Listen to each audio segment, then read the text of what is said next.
बाबा जी ये भी साफ़ किया है, पर उसका ही साफ़ होता है, साफ़ करते हैं। मगर ये क्या है, देखें ये साफ़ कर दिए। जो गंद नज़र आ रहा है ना, ये वो इतना नहीं है, मगर ये साया ज़्यादा है।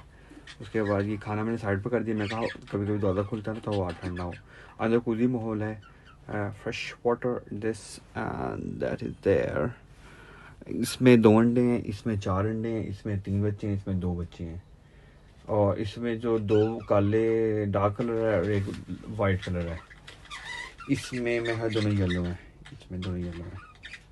बाकी मैंने ये भी बदल दिया, इधर कर दिया in case they want some relaxation and change of. और हाँ, और ये भी लगाया है, मगर ये मैंने गिरा बांध दिया ताकि अगर वो दंदी भी कटने या फंसे भी तो वो हो।